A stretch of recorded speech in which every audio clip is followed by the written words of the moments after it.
Hello, people of the internet. Hello, my nation. It's your time to be something iCarly. I wish. Hey yo, hey. I don't know if you can hear him yet, but there's someone else. Let me move over to the screen where you can hear him. Well, my VTube studio opens. Hello, folks. You're gonna see a blank screen for a little bit, and I apologize. Soku tournament today. Gonna be very funny. Round ones are going on. And then we'll get our top 8 immediately after, because there's 8 of us here. But I am joined by a co-host today, who is only slightly more qualified than I am. Would you like to introduce yourself, sir? Howdy, it's Rickon. I am Rickon. Basically, I only know this game because 2 Touhou players explained all of the mechanics to me in about 20 minutes. So I'm hoping to be slightly more qualified, but I'm probably not. We're gonna have to see. I'm still trying to learn the names of these characters, if that's setting you up for how little I actually know about what's about to happen here. We're gonna be doing our best. Oh, come on. Our best is all we need. As long as we just tell you what the weather conditions are, that's probably better commentary than what would have happened if we didn't prep for this. Hello? What? Oh. What the fuck happened to my model? VTube Studio is dying. What the hell? VTube Studios is not a fan. Hello? What the fuck? Huh. What's happening? What the fuck? What's happening? No! Oh my god. Hold up, I need to calibrate my camera, I think. Oh fuck. Hello?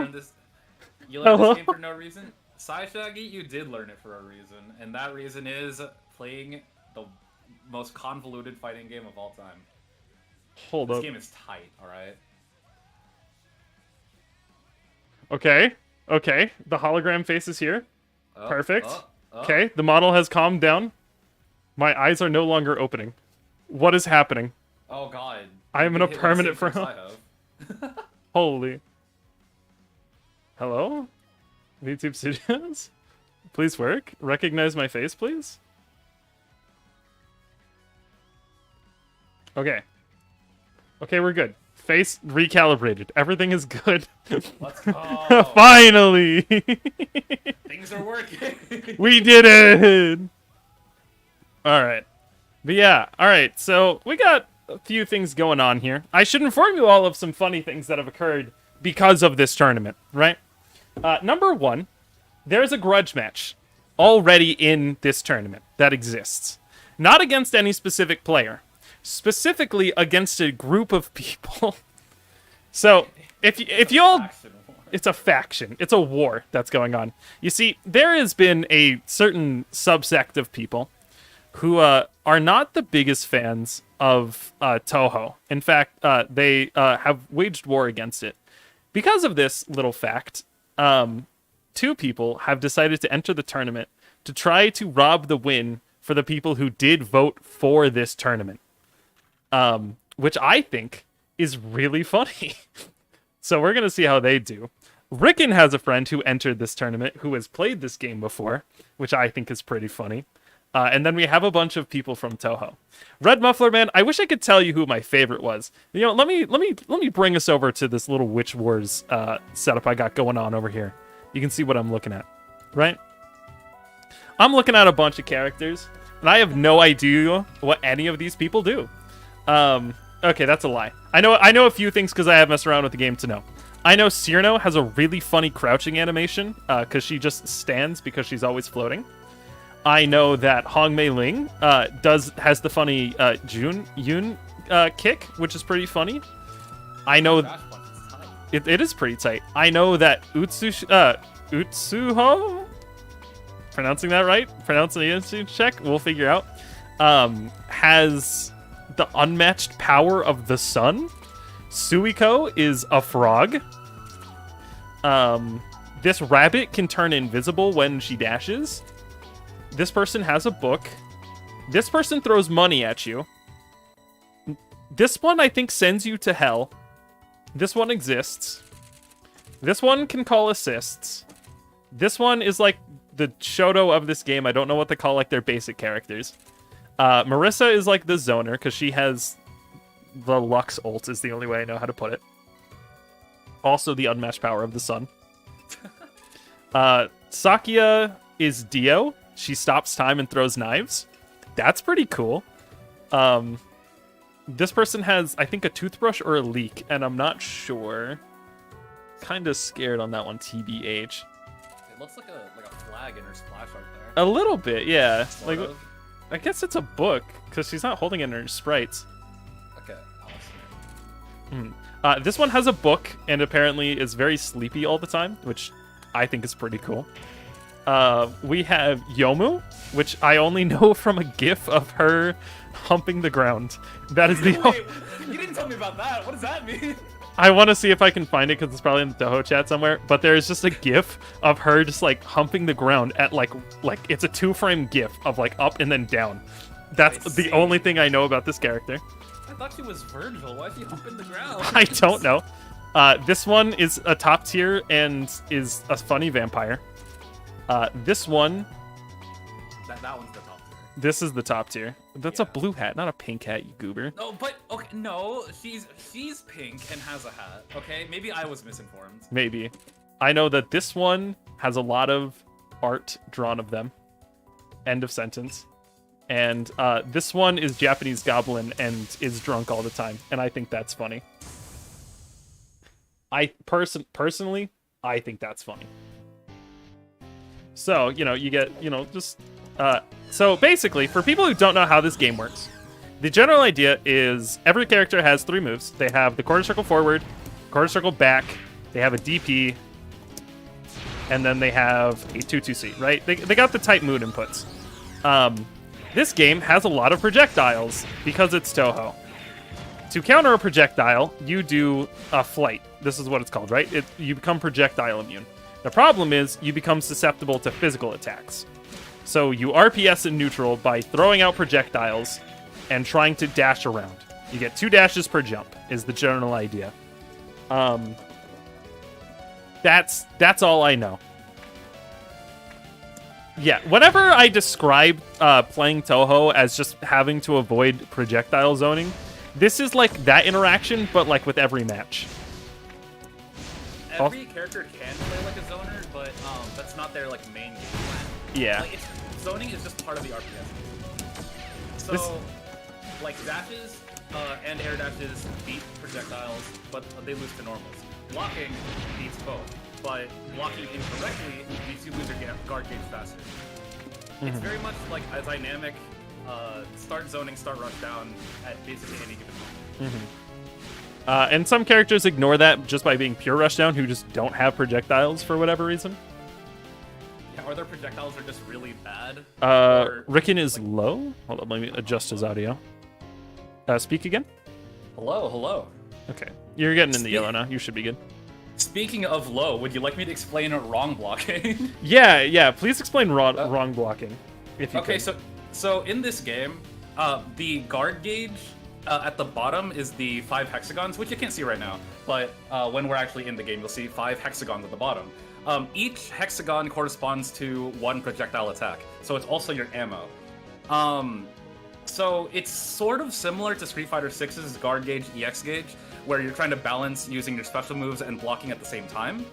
And there are no there are lows and overheads in this game, but you can block either of them in either direction. The problem is, when you block a low while standing or an overhead while crouching, it takes more guard gauge, and that's called wrong blocking. So, while you don't really, you don't take damage from getting mixed, you will lose out on your guard gauge, which you can also use as ammo for your special attacks. Yeah, and I believe you gain it back from attacking. I'm not actually sure how you get it back. I think it might just be automatic. So the point of defense in this game is dash through projectiles so you don't waste it on guard gauge, or you don't waste guard gauge, and block correctly so you don't waste guard gauge. Yeah, it's there's a lot to this game. There's a lot to. Have we even talked about cards yet? We haven't talked about cards and weather at all. Okay, so this game doesn't have a timer. Instead, it has the weather gauge up here. Weather has different effects. So, my favorite one. Let's see if I can find it. Typhoon. Typhoon. So, in Typhoon, you cannot block. In addition, every move you have has super armor. Or should I say, you always have super armor. So in Typhoon, the only valid strategy is just to beat the crap out of your opponent as much as you can, as quickly as you can. Just go ham for the timer that Typhoon runs for. To explain how weather works, at the very top of the screen replacing the timer is there's a weather condition and a small clock. When the clock is clear or gray, it means no weather condition is active. But once it starts glowing, like it's glowing blue right now, that means the weather condition, which is currently River Mist, is active. All of these different weather conditions have strange, really weird gameplay modifiers that are honestly kind of hard to explain in one go. So we're going to try to explain what they are as they come up. As the match goes on, we will talk about them. Yeah. Some of them are just... Whenever it says something becomes strange, that typically just means it gets randomized, basically. Yeah. And that's really funny because Sun Shower, I believe, randomly assigns moves as overheads or lows. If I remember? No, Sun Shower, I have the wiki page open. Sun Shower is all wrong blocks cause instant guard crush. Oh! Oh, my bad! Yeah, this game has really wacky weather conditions like instantly die for blocking wrong. Instantly fucking perishes. Yeah. I think this one gives you full projectile immunity. Or snow? Become ghost-like. Okay, if you... Snow is, if you ever get hit or block something, it reduces your spell card energy. Oh. Which brings us to, which actually like perfectly segues us into explaining the next mechanic. So at the bottom left and right are a deck of cards. This game has a deck system that you actually prepare before each match, before character select even. And each card actually corresponds to a different special move. And a lot of these cards are unique to each character, which basically means we're not going to know what the fuck they do at all. But whenever you use one of these cards, you can see that this particular card that Relly has highlighted is it has 4 cards that are highlighted in yellow. That means using that spell card will cost 4 of Relly's cards in their deck. Yeah. And sometimes these are just EX moves, you know, like you're just doing something like that. Sometimes they're supers like this one. I believe this is the gigantic install. Yeah. So all of these cards are different special moves, different supers. A lot of them are installs that modify the current projectiles that the character has. Modifies like something about the projectiles themselves. For the most part, just consider them like extra special moves, or EX special moves. Yeah, this I have only played it once or twice. When I did play it, I messed around with Marissa and Sakia, because funny Dio. That's about it. She's cool. She is cool. She's got a really sick design. I think RMM was asking earlier. I think she's my favorite Touhou because she's cool. All right. I respect. My first encounter with Touhou, believe it or not, was with Darkest Dungeons, because someone made a mod that puts Sakia in there. And I didn't know it was Sakia. I just thought, oh, cool, knives like Dio. But yeah, sick design. Awesome. She even throws the knives like the you in the fighting games. Yeah. Yeah. So she has like a teleport. She has knives. She does set play because the knives bounce off the screen wall. Her DP's like kind of mid, honestly. Yeah. She's very interesting. And so sometimes she'll just, you know, do something like this, where it's just like, fuck you, dumb bitch.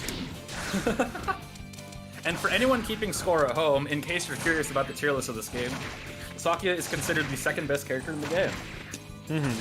Right behind a different character. Right behind pink hair with hat. Yeah. Yeah. You can tell that I also know nothing about this franchise, because she's pink hair with hat. I have no idea what her name is.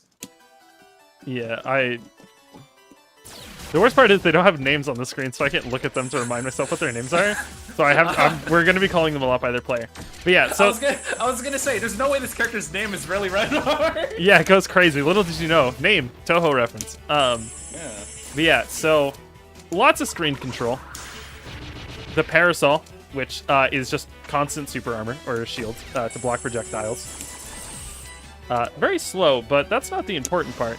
Because, you know, we do some goofy things, like having a DP'd low. Having the big beam. Or, you know, lots of things. We have fun here. Yeah. You could be drinking curry. That sounds unhealthy. That like, sounds I wouldn't so just drink fucking that awful. straight. Like, imagine just drinking, like, curry. Just Like, no chugging rice. spicy curry. Just no rice, just right down. Just like keep it in a bottle and just chug it. I can, like, feel the smell in my... Like, right, you, like... Ugh. I can smell it. Yeah. Yeah. I know what you mean. Mm-hmm. Alright, we are waiting, I believe, for 2 more people to show up, maybe? Hypno, Twist, and Judge Kaz. Let me at them to see if they have finished their round 1, and then we will get to the real, true top 8. Put it in a hip flask? Who has a hip flask full of curry? That sounds gross, dude. Like, you just have, like, curry at your side at all given times. 24/7 ready. CL does? CL keeps it in a hip flask? Why would... Why? Look, I get that CL is like Curry Senpai, right? But like, why would you keep it in a hip flask? I'd understand like a jar or a bottle, but why No, this is 12.3, if I remember correctly. yeah, this is 12.3. This is the 3rd version of the Touhou fighting game. Mm-hmm. All right. Less than it. This is just a funny character that I think is funny. This is Cyrano. You probably know Cyrano from La Funny Fumo. This is the Fumo. This He's is the the playable Fumo. Fumo. Yes. So she has a funny fall, right? She just glides down, which is pretty funny. But she has a very funny crouching animation. Because she just stands. She just fucking... I didn't realize she puts her hands on her hips too. No, it's straight up, when I saw this, my mind instantly just like clicked and it's like, oh, that's the fucking smoking a blunt pose. Cyrano with the blunt, what will she do? Which is pretty funny. Yeah, so her gimmick is that she charges shit and just throws shit at you. Like Big Ball. Or, which one is it? Is it Quarter Circle Back? Yeah. She has the snowball that she can run at you. That's tight, actually. She has that, or, you know, yoinks it. I forget what her spell cards do. They're probably nothing important, but... Yeah, she has a lot of interesting flight stuff you can do with her. She's Touhou's Dan. Are you telling me the frog girl isn't Touhou's Dan? Listen, let me show you fucking Suco if you haven't seen. This is the grappler of the game. Apparently. Supposedly. She poisons you, which is pretty funny. You know, we throw rocks and shit. We had the Moe Bruh hand. Where is it? I believe it was DP, right? Oh, is it DP? Yeah.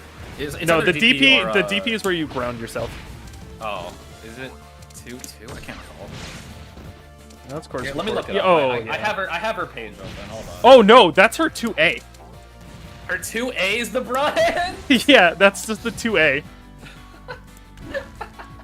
Nice. Also, the weird part about Suco is that she looks crouching already. The difference is that when she crouches, she actually gets on a leap pad and puts herself in hover state, much like how Izanami does in BlazBlue, where, you know, now she's just technically airborne, which is good in some instances, and she gets a super jump off of it, but it is very strange. It does make sense in the context of the game, because while she is crouching, she goes over lows, so she doesn't even have to worry about wrong blocking. Mm-hmm. She does have to worry, however, about overheads, because of course she does. Yeah, that's her DP. Is fucking. Oh, I can't get it. This game has very strange input recognition. Can't Somehow the most normal thing about the game. Yeah. Oh well. We'll figure it out later. This is not a funny frog witch. There's one canonical witch in this game, and it is Marissa. Wait, I thought they were all witches. I thought this was Are they? Touhou. Is don't know. Touhou about witches? I thought they were about like yokai. I don't know. I don't know anything I about don't Touhou. Wait, can we get a Touhou expert in the chat real quick? They are not witches. Okay, that's what I thought. Yeah. Okay. So this is Marissa. She throws the big star. She also has the funny dash. Is that her hair dash? No, that is her curved circle back. Oh, okay. She throws a bomb as her tutu. So she's like, what's the maid from? Which one is it? In Melty? It's yeah. Kohaku. Yeah, she got the Kohaku 22C. Her DP is just riding a broomstick. It's not great. Very somewhat mid. However, I want to see if I can build the right super, but I need to find the right card for it, so I just kind of need to beat this person up real quick.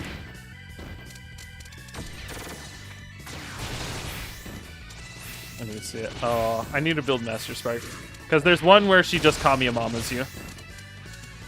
What now? Oh! Oh my god. It just break. Oh my fucking God. kills you. It just kills you. Like, it guard breaks and then just kills you. She Aoko's you, holy shit. Yeah.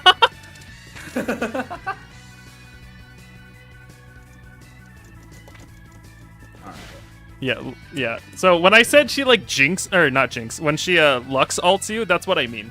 Like she kind of just snipes you and you die, and it's She just funny. blasts you with like 5 laser beams, and the first one guard breaks.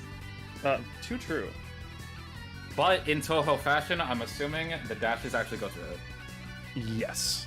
Also, while on the topic of dashes, just to mention this, some spells and cards actually have built-in dashes in them. Like, I believe there's a spell card that's like a forward charge that acts like a normal, and the forward charge itself has dash properties, so it counts as critical teleport. Oh yeah. Also, Yeah. Marissa has Bridge at 6H. Hell yeah. Hell yeah. You feel like you could do a very good butthead impression? Is that an insult or a compliment? I don't know what that means. Red, what did you mean by that? What do you mean by that? What did you mean by that? I just showed up here. I just woke up. I didn't need to get insulted. All like right, this. top 8 has been decided. On that note, we begin. Anyways, allow us to begin. This game has no rooms, so It's a compliment. Fair enough. all right. So allow me. You know, I've never watched Beavis and Butthead, so I don't even know what he sounds like. Allow me. Let us get our first 2 contenders out here with Sly Spence of Bedman fame and oh, should I do the because they are in the Bedman org. Allow me to pay proper respects to the sleepyheads. Oh, is that their team tag? Yeah, it's ZZZ. Oh, okay.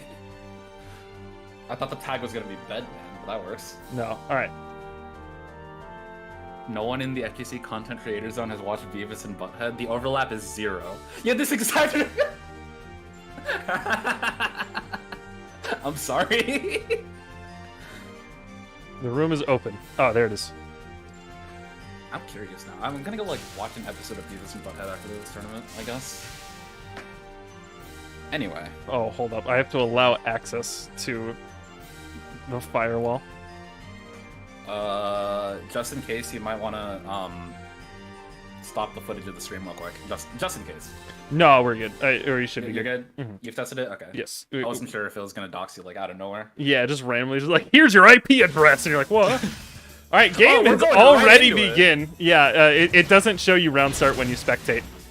So Sly is playing the funny rabbit with the Hatsune Miku color. It's to be respected. So, oh no, we're getting into Typhoon instantly. We immediately Unfortunately, we have Typhoon, and we know exactly what happens in Typhoon. They're just slapping each other as fast as they possibly can at point blank. So the thing about Hypno's character is you see that little pink orb falling around them. Their projectiles come from that orb, or at least a decent amount of them, meaning they can actually do some pretty nutty sets play if they're able to get started, though. Oh, man. This rabbit character is kind of fucked up. They're actually choosing not to go for the set play right now. They're mostly just playing in very close range neutral. This is actually like a lot closer range than the average Hisoutensoku match. These people have practice. This is a game they consistently play. Sly is just kind of taking it a little bit. Finally building up some space. We're starting with that full screen zoning. Back in the life lead, it's kind of important. You want to try to chip out as much as you can. Unfortunately, getting hit by that long range poke there. The full screen /classic is constantly a threat. Something old game good because round start scramble something. We're going to get started here. We're going to get a little bit of pressure here. Spending a card where we're getting sniped out of the air. Oh, we're getting Judgment Cut. Oh, no. That was probably some card that we just didn't see on the screen. And speaking of cards, Sly Spence with the install? I don't even know. It's like covering in screen. Yeah, I was like, that's more of like a just screen destruction sort of idea going on. Yeah, lots of active frame on these projectiles after exploding, still doing some little bit of chip damage. They're very powerful, especially when you're going on knockdown for them. This movement is actually very clean. Sly Spence, Hypno dashing through most of these projectiles, but still getting caught out by normals. Hypno Twist, real Touhou player, part of the Touhou organization in the Discord. Sly the intruder, we'll call it. They are here for the grudge match. They want to take first and second place from them. They're going to have to work a little hard. We're already experiencing the Civil War in round 2? Dang. Yeah. All right. Lots of bouncing back and forth. Sly just kind of keeping up. He's out of dashes. And that's going to be round 1 going to Hypno. Sly Spence is going to be able to need to come back from this. It is a first to 2 until we get to Grands, which is a first to 3.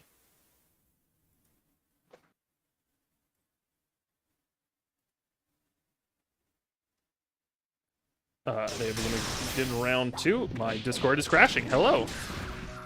This is bad. Game's going on. We got a character switch to Marissa. Very interesting here.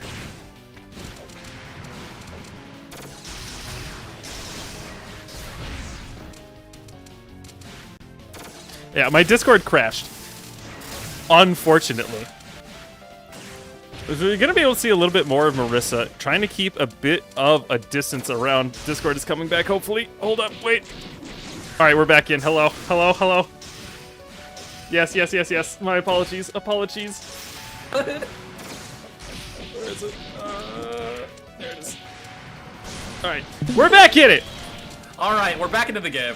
Sly Spence going down once again, going for the character switch into Marissa, I guess trying to beat them out, but unsure of how to do it. This screen control is very clean with these sword/projectiles, and unfortunately, doesn't hold her off for too long.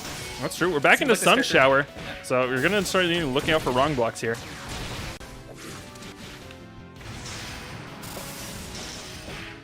Uh-oh. Uh-oh. Good old defense becomes strange. Going for the rush down. What was? We're back at full screen again. Marissa, Master Spark. Marissa with the Ayoko Super. Burning a couple of the guard gauges there. Unfortunately, Hypno's going to be able to get them back. We're just waking up pressing buttons. You ain't got no Oki. You ain't got no meaties. Got a little... Oh, look at that projectile. It's so active. A little bomb. Right. It has a lot bigger hitbox than you'd imagine. We're entering Hail, so we're probably expecting a lot more projectiles as their guard gauge recovers a lot faster than usual. Trying to go for that low there. Unfortunately, we're going to get comboed. Hypno choosing to completely ignore the Hailstorm, just going with normals and just slapping. And that is knockout. Hypno taking it 2-0 over Sly. Sly is going to need to prove himself down in losers if he wants to take the Civil War back against the Touhou elites, we'll call them. We're going to go ahead, go to our next round of opponents, which is going to be, Rick and you are familiar with this person, Jub versus... Yes. DGM. All right, fun fact, Jub is actually the player who explained this game to me. So everything I know about this game is probably from him. Ideal. Which basically means he knows a lot about this game and a lot about the weather mechanics. So if I get anything wrong, he's going to kill me. So your life is on the line. How do you feel? I feel like someone commentating Touhou for the first time. So true and real. This is going to be probably one of the more scuffed ones ever, and I think we're here for that. DGM 911. Pardon? That's their name. Is That's DGM 911. Fair enough. I mean, I'm not gonna. Hey, listen, like, you know, just. Hey, you know. I'm not questioning it. Have you seen that video that's like, hey, 2001 called. They want your outfit back. God damn it.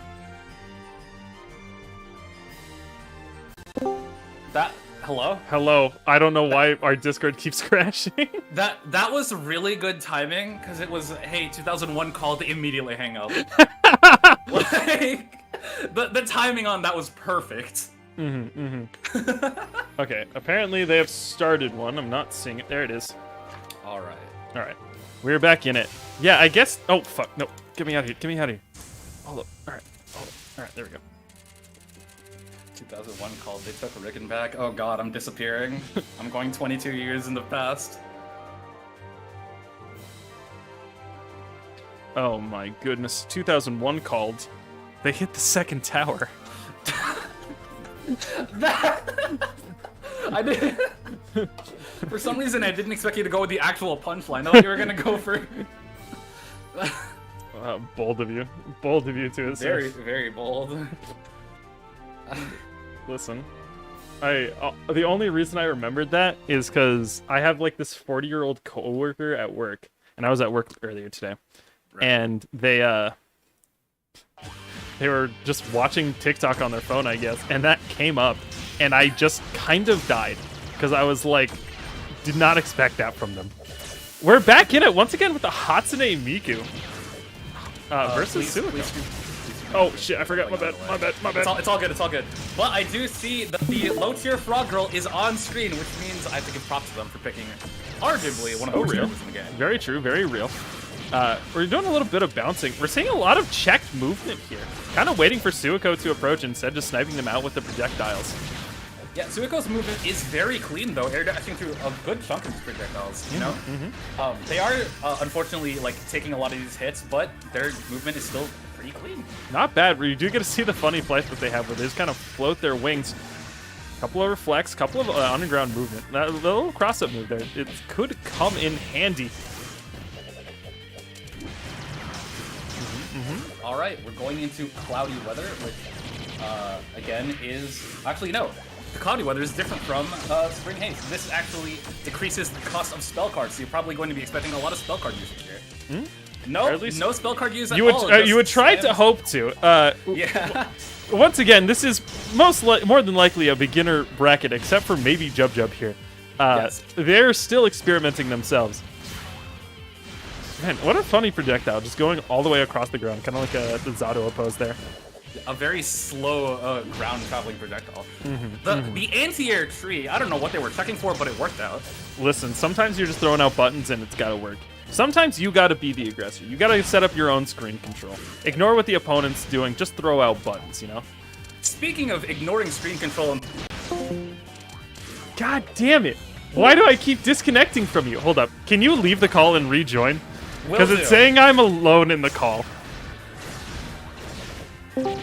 Okay, yeah, it kept disconnecting me because it said I was alone in the call, but I was I'm clearly not. Speaking of ignoring screen control, I'm back on the screen. Awesome! Alright. We're trying to see, I guess Suco try to play this long out game, trying to get something done. They're really favoring that sort of like underground projectile they keep throwing out. Fortunately, they're getting counter hit for it. Yeah. Job going back to the reliable mid-screen control with her strong projectiles, including the ground laser, and into a KO in the corner. That's round 1 out of the way. DGM's going to have to come back from this. You're going up against the top tier, or I guess second top tier. Yeah. And knowing Jub, from my insider info, he does favor a lot of mid-stream gameplay. So you're seeing a lot of that here with this sort of control just out of Suwako's reach, right? Looks like I think we're going back to character select. We are. We're getting a switch out from DGM here, going for the pink-haired girl with the hat, AE, the second top tier. This character's slower, but I believe that they pump out the damage as well as just have crazy projectiles that just cover so much of the screen. Yeah, these little butterflies that just stay active and then float into more projectiles.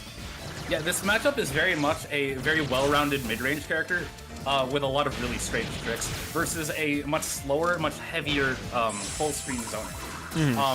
In the zoning game, if you want to call Touhou a zoning game, this is the dedicated zoner, so she has the strongest zoning out of all the games.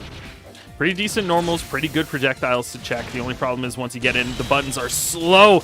We're seeing Jub take advantage of that, just staying on top of DGM here. She is getting slaughtered at close range, and she definitely needs some sort of room to breathe here to actually get her game plan going. Very true, very true. Setting up projectiles, unable to get the big projectile start. Keep going for that big one, but you're just kind of getting hit by these fast bullets. Getting the knockdown with the eye lasers, the fucking Titan under new management laser eyes. We're seeing some backdashing here from the normals. Very interesting to see. I guess in a game where you're looking out for the normals, being able to backdash that start of pressure would be very important. As you can probably tell from these characters' builds and I guess body sizes, their normals are fairly small, especially compared to the projectile zoning. So backdashing is a very valid strategy. It resets to neutral range, where you don't need to worry about normals. True, true. Jub taking the second game here, advancing forward. We're going to go ahead and see a new match. This time, as we flash down to losers, we are going to see Screw versus Judge Kaz.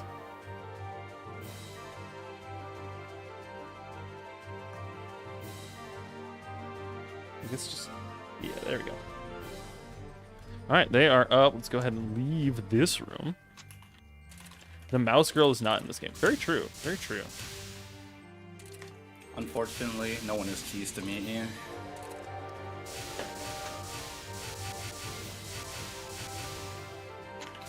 Hi, for you, it's on the mouse.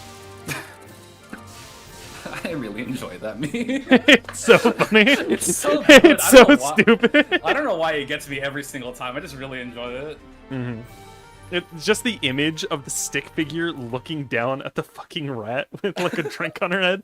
It's just something about stick figures in MS Paint is so good. Something about stick figures standing next to anime characters is like perfect. And speaking of anime characters standing next to each other, right now we have two characters very never mind. I thought they were going for a very fast-paced rushdown game, but instead they're going for air neutral. You love to see a little good air footsies here. Going forward, I know you probably recognize the one on the left right now, the one Screw's playing as the Japanese Goblin from hit internet meme, "We are Japanese Goblin." They're a little interesting. They have big install is I think the only way to put it. They grow very large. Yeah, one of her supers, one of her cards is a super that turns her into a huge version of herself. Which I can only assume is canon. Throws out a bunch of fairies of herself as sort of like a Merkava 22C, if that makes sense. There's a lot going on with this character. They're kind of very goofy. And we're seeing Kaz here with very good. These projectiles just being able to knock back.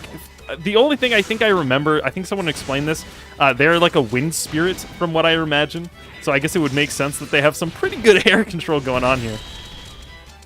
The air control doesn't matter as they're slammed back into the ground for the KO by the Japanese Goblin. What is this idle animation? No, I think they were just teabagging each other at round scramble.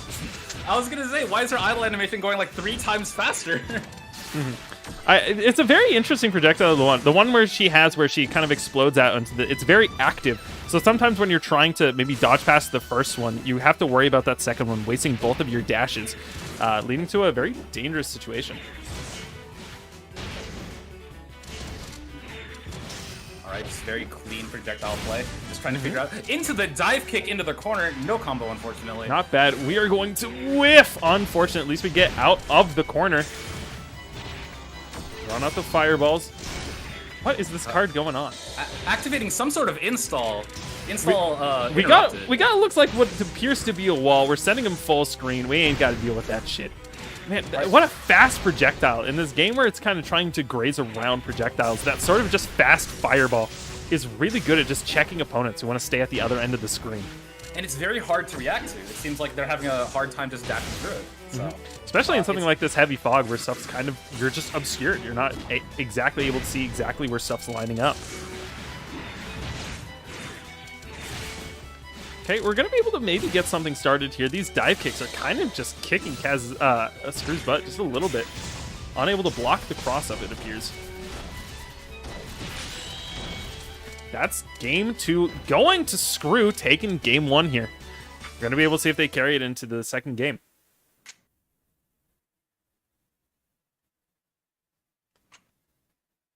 Someone in chat said Suika manipulates density. I have no idea what that's supposed to mean, but that sounds cool.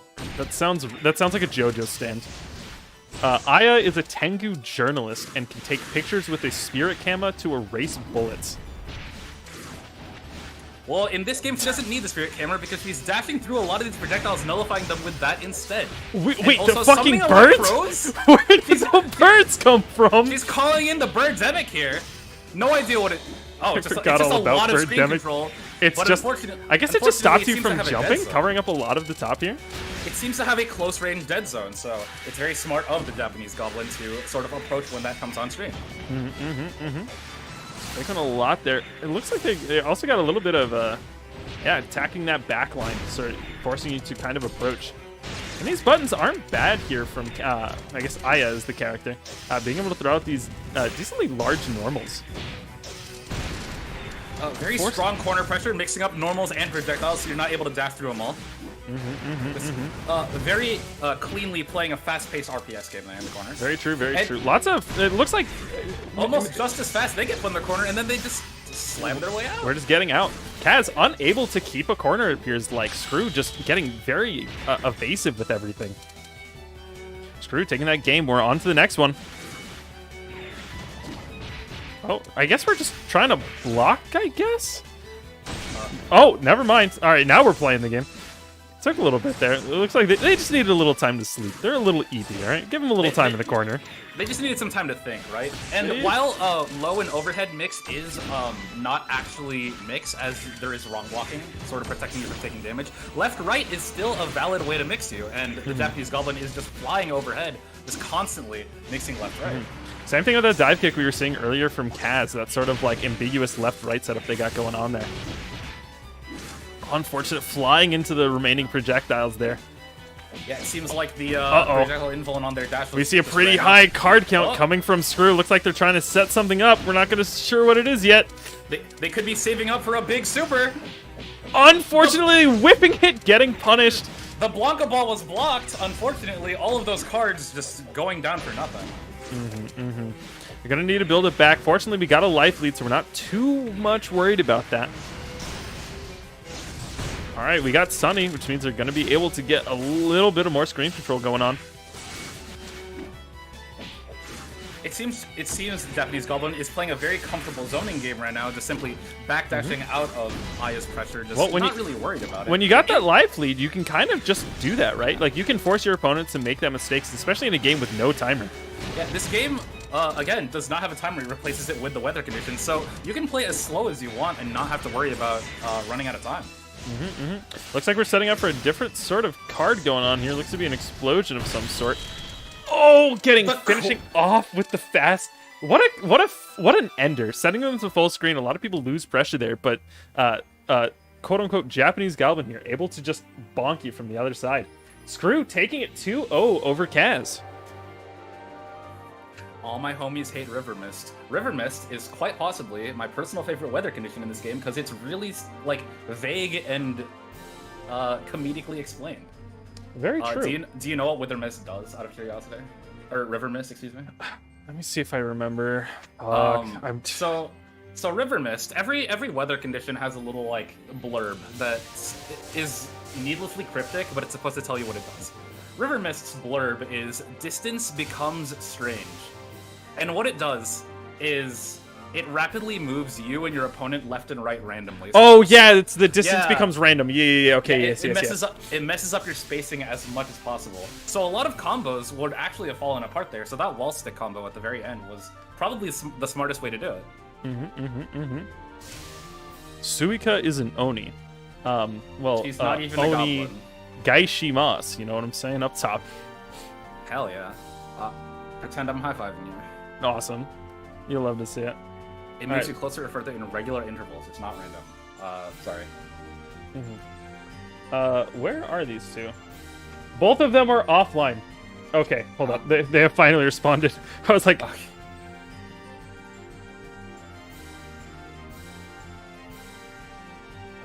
Okay. They're asking how to make a room. This is unfortunate, I think. Alright.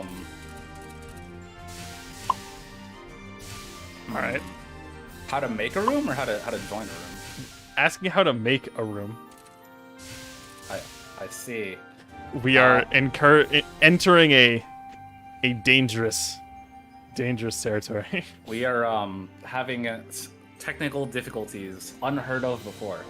Are there potentially any Touhou 12.3 Hisoutensoku players in the chat who would be able to explain? I'm walking them through it right now on my end. Okay, we're good. Moves you to the inverse of the current distance. Oh, they got it. Hold up. All right, we're getting somewhat conflicting answers here. One says River Mist moves you in regular intervals. The other says it moves you based on where you currently are. Let me consult the wiki real quick, which I probably should have done to begin with. It doesn't really explain it, so I'm going to trust chat on this one. The online for Suco isn't that old. Wait, how old is it then? No, it's a fan-made patch. It's like only like a year or so old. Oh, really? Yeah. Let me hit him with the "Are you present?" I'm scared to be hit with a "Nah, dude, I just woke up." Ahaha. Because they played one game, didn't they? Ow! Hold on, I'll be right back. Oh yeah, they got. Oh wait, they might know. I think they're offline. I don't think they knew it was double elim. I think. I don't think they know it was double elim. All right, I'm back. What did I miss? I think they logged off because they didn't know it was double elim. Oh. Huh. Well, should we? We're gonna move on to our next match. Yeah, we're gonna give him a little bit of time, hopefully, where we are going to get instead DGM versus Screw. Screw, sorry, but we're going to put you back to back. Hope. You have to deal with it. You're just going to you're going to carry that weight. Deal with the weight you've been given as a member of Losers Bracket. I do like this one person here in the waiting section that just says no beginners. No beginners. Worst player reserved. What could it mean? Truly, what could it mean? Yeah, from Touhou is a very dense fandom, is from what I understand, full of very strange characters. It attracts a very strange group of people. I don't know. I've been informed. I don't know anything about the fandom, but the character design is pretty tight usually. Some of them are pretty okay. Some of them. This must be what it means when one of the Touhou characters affects density. They just affect the density of the in-jokes of the game, of the series. Is it a game originally? I don't actually know. I think. Where does it start? I think it was like an arcade game. I think. And then, like, it just got developed more and more. And from what I understand, essentially... They're indie PC games. Chatroom says they're indie. Indie. It might be... I may be confused on this. From the general understanding, it was an arcade-like game that, like, one person made like a world for it. And then basically said... You all have free license to do whatever you want with this. And so it became very open source. Just open source is definitely an interesting way to describe it. That makes sense now. Just free reign. You can add whoever you want, whatever you want, as long as it sort of fits what's already there. Mm-hmm. All right. All right, they are now ready. Ideal. Alright. Hit him with the begin. And we're good to go. But yeah, no, so it's just open source. So a lot of people make a lot of very strange games from what I remember. Like, I think there's like a vegetable guessing game that I saw someone playing earlier. As in you're guessing what vegetable it is? Yeah, or... so someone like describes a vegetable and the goal is to guess what vegetable they're trying to talk about. So they'll be like, it's a summer vegetable. And you're like, yes, obviously it's from this list. I see. Because, like, that character can read minds. And so them reading their mind is you asking questions. Oh, it's like the 21 questions guy. It's like the yeah, it's 21 questions specifically about vegetables. And I guess I think she's lying about being able to read minds. That's just me, though. All I'm saying is a little sussy. We're going to be able to see Suco get a little bit more work in here, hopefully. Getting a lot more movement. Not quite as checked by the movements of Jub a little earlier a while ago.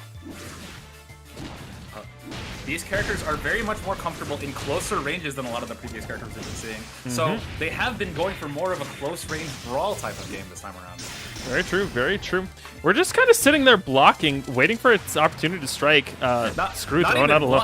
Not even blocking. Her crouch animation just allowing her to go over a lot of these pokes with this lily pad. But now we're back into this mid-range projectile game. Unfortunately, the frog girl doesn't really have a very strong Unfortunately, the black hole, which forces you closer, is very funny. You know the Faust item where it just like pulls you closer and how it's pretty strong because you get fucked up combos. It's like that, but on a normal, which is pretty funny. Hell yeah! Hell yeah! That's the kind of projectile we want to see. Speaking of projectiles we want to see, cashing out on a big super here. It's the Kokonoe orb. Kokonoe orb, my beloved.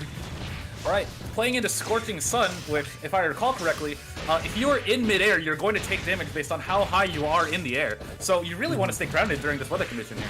Very true, which means on a grounded game, I'm trying to remember their actual name, because I know it's not Japanese Goblin, but I keep wanting to say it. Very comfortable on the ground, having a bunch of shoulder checks, having these advancing moves. It's very impressive. Suco, though, does have a lot of movement. We saw it a lot before to break the law. Oh, it's Typhoon! We're just fucking throwing it! You're dead! Neutral is dead, you are dead. Typhoon comes Neutral into play is dead, and we have killed him. What the fuck? Is it Suika? Oh, is it Suika? Suika is the goblin. Suiko is the frog. Okay, well... Or Suwako, I think, is like how you... Yeah. Suwako is the frog, Suika is the goblin. So I guess it's good that we called them Goblin. Yes. Alright, anyways. Goblin back in it, seeing him play at that mid-range, running into the normals. Both players playing a lot more aerial-based compared to last time, which is very strange because they're in Scorching Sun right now. They're taking damage from playing this aerial playstyle. Back to playing grounded for this weather. Of course. We got the Oki Orb set up. Love to see it. Not allowing you to do anything but maybe dash out of that situation. Forcing you to take the normals. Suwako mashes out, goes back to mid-screen.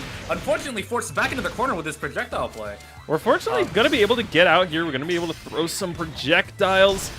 Man, just being able to throw out that orb, forcing your opponent to respect it, make other riskier options. It's such a good tool that Suika has.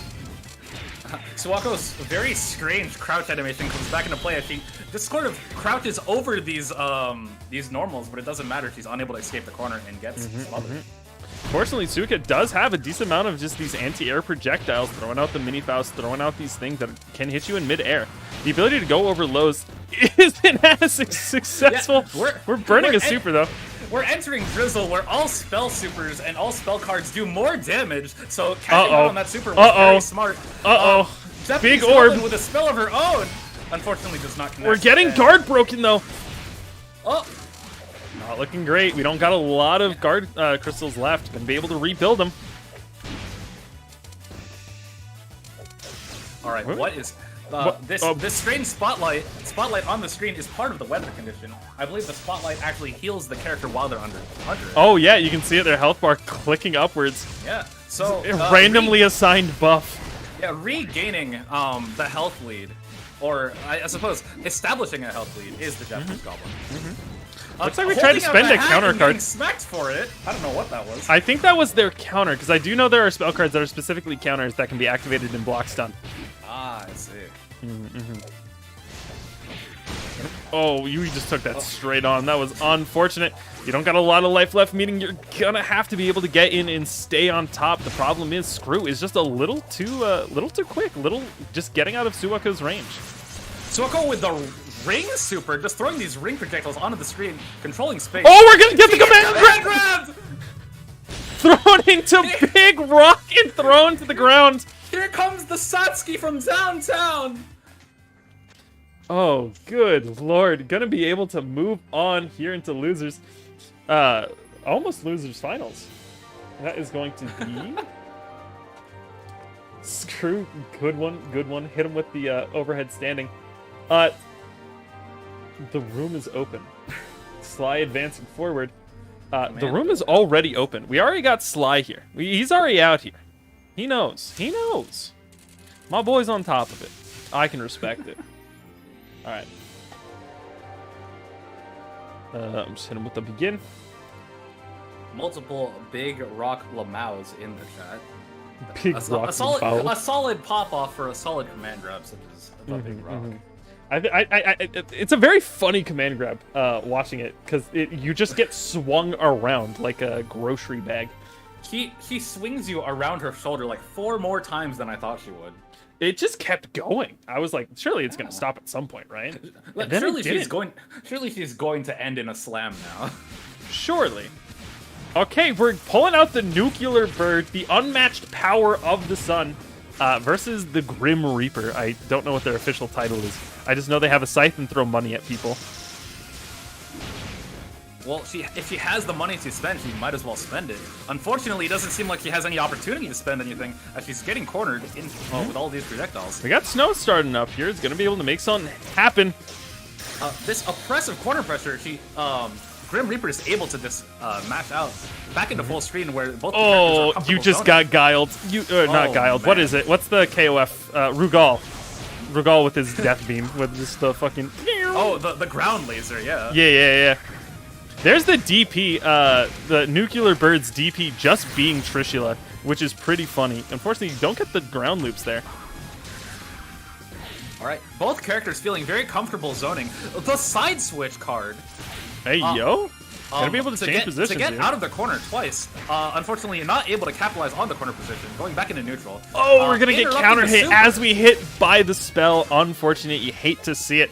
Linda's still at a life disadvantage, though. They're gonna have to make something happen. Gonna get Kamiyamama.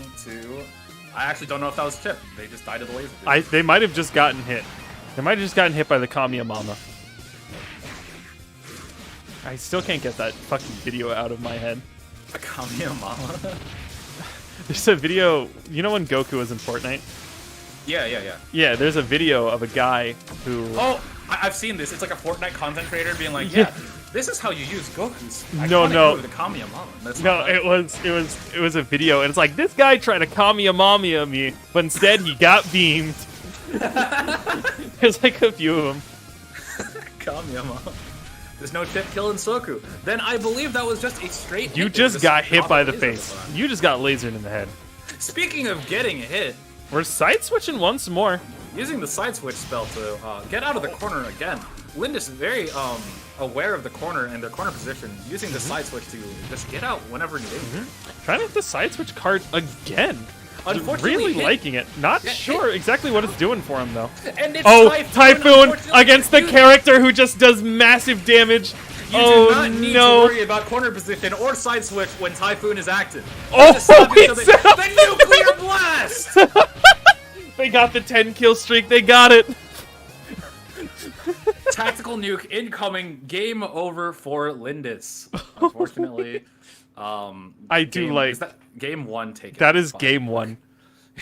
Nuclear bomb ending game 1. Yeah.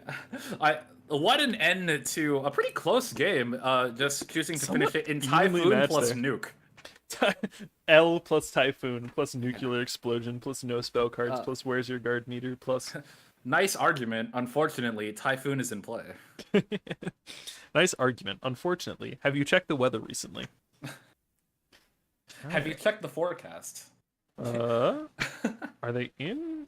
The nuclear bird has breached containment. I didn't realize he was actually a nuclear bird. I thought you guys were making a joke. No, legit. One of her cards is big. Oh no, there it was. There it was.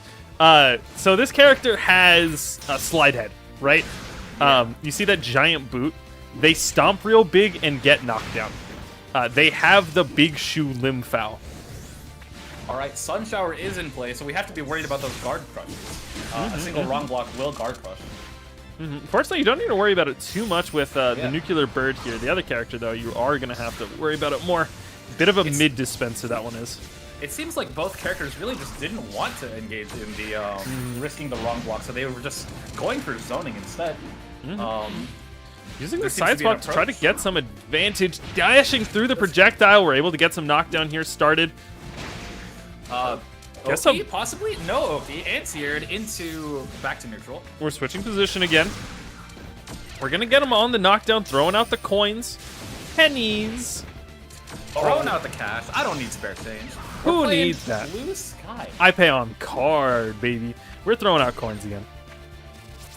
The unmatched power of the sun versus the spare coins I had in my hand.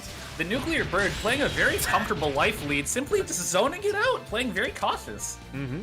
Relying off the fact that Lindis is just unable to get in on this character. And with as much screen control as Sly has, it's not a surprising strategy that's what they're going for. Getting side switch, getting Trishy led. Yeah, very almost reliant on this side switch card spell. I wonder if they have a deeper game plan to sort of enforce the side switch card spell. It's working out most of the time. Decent bit. Using the side switch card, allowing them to get some better position, forcing Sly into the air, meaning that you just kind of have to worry about anti-airing at that point. As well as this character not having too many great aerial options. They do have some pretty good moves, kind of like this one, which builds up a decent amount of screen control. But for the most part, when they're in the air, they're a little vulnerable. Oh, there's the nuclear blast, the unmatched power of the sun. The explosion sign mega flare. I didn't even realize that was what it's called. That is a raw name. That's fucking tight as hell.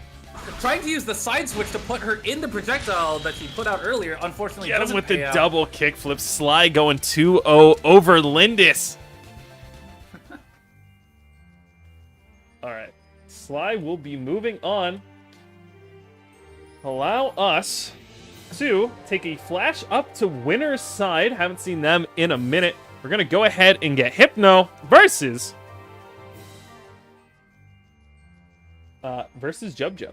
It is Hypno versus Jub in semis. So let's go ahead and get them a room open. The big thing on her arm is a containment rod. Oh, that's right. So her arm is literally just a nuclear reactor. And she has to keep it contained in what looks to be a scientifically sophisticated Pringles can. Because, yeah, you know. Well, I'm surprised that there is a mecha character in Touhou with how much they do offer, like, spirits and, like, Oni and stuff. Like, spirits in sort of like a fantasy setting. I didn't expect sort of a sci-fi character to appear. Yeah. Alright, looks like... Oh, whoops, this is directly into the mic. I'm sorry. Let me just... Jub sweep. Too true, too true.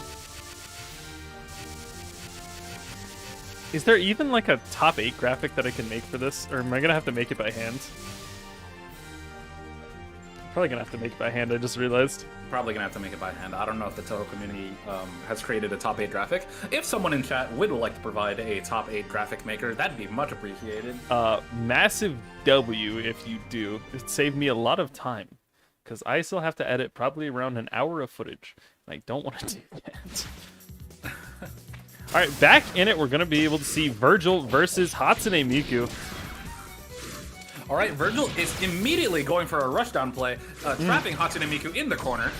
Very true, very true. All right. Lots of these active projectiles forcing you to hold it or do a risky dash in, but once you're in, you're gonna be able to maybe make something happen.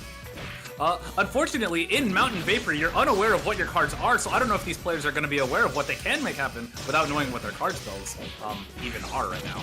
Oh, too true. Looks like we're not going to really need it too much. Jub deciding just to wait for the weather condition to end before they even decide on using their cards. Both of these players very comfortable, like, alternating between zoning and rushdown on a dime. They are, like, no fear when approaching. Like, honestly, we could be zoning right now. In, like, less than a second, we could be at, like, range 0, just slugging it out. You see these sort of chicken blocks coming in from Hypno, trying their best to come in through the projectiles and then wait out the next wave to try to punish them. Alright, Jub choosing to ignore the scorching sun weather pattern, just ignoring the fact that you take damage while in midair to apply pressure and taking the round using that. Well, especially if you know you're going for the game, doesn't really matter. Your health's coming back, so sometimes you just want to make those risks. Yeah. This sort of thought process doesn't actually apply at the beginning of the next round, taking not an insignificant chunk of damage from Scorching Sun right now.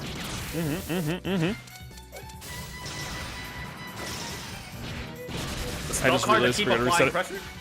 Not bad. Short corner combo. Good. Hypno has a big spell card lined up. You see all 4 cards blazing, ready to go. We're gonna see what they want to do with it. Combos become sharper. Comboing. I guess that means scaling goes down, huh? I believe so. I am actually not sure. Oh no, we missed the last arc! Missing the Captain's Sword! Unfortunately, that costed all of Hypno's cards, having to go on with no cards, no life lead, and... We're gonna get it to cross-up dash. That's the thing about this character. You just have in pretty good cross-ups. Actual good mix in a game with very little mix. Hypno, unfortunately, very low on resources. Let's see if they can pull out a comeback. But Jub very comfortable just keeping Hypno at mid-range. We got maybe something started, knocked down, teching away, throwing out these throwing out these cards, not really being able to make anything happen off of them. We're just trying to dash in, but you just look at this control, not wanting to go in the air at all. Gonna be able to make quick work with these bullets and that ground laser they keep throwing out. This very comfortable gunshot pattern. Jub also with a big spell stock doesn't seem to need it. Just very comfortable with the ground lasers, the bullets. Like, this is just like textbook mid-range zoning. Yeah, I mean, hey, the pattern, the tried and true method of if you're spamming a move, if you're spamming a mistake or something like that. When you just got something that works, when you have these grounded normals that are just hard to deal with, sometimes that's all you just got to do. Don't need to get too complicated with it. Yeah, I should clarify. When I say textbook, that's not an insult. It's the textbook for a reason. It's very solid and very reliable. All right, entering Monsoon, which means everyone will have a significant ground bounce on most hits. A funny launcher off of basically any hit. Doesn't seem like there's going to be any sort of launcher as Hypno's defense holds solid against this. Pretty good. That means you're spending a decent amount of your guard page, going to be able to get it back as you suddenly are going to be able to make something happen here, waiting for the tech, unable to get any good Oki off of it. Does not know how to deal with that rolling tech there.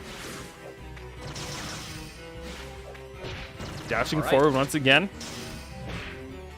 Oh, tries to set up the mix-up field, as we say in the business. Unfortunately, we don't need mix-up fields where we're going. We just have bullets. Bullet Limfow. The Elfelt 5H here is... I just realized. This is my only frame of reference. It's a literal finger gun. The laser beam, you're mixing it in alongside the bullets to sort of keep this movement in check. Hypno trying to dash in. True. Able to get a short combo, unfortunately just shoved back into the corner. And holding this corner pressure. Gonna get a bit of a force break. Once again, unable to deal with this reverse teching. Doesn't know how to track them afterwards.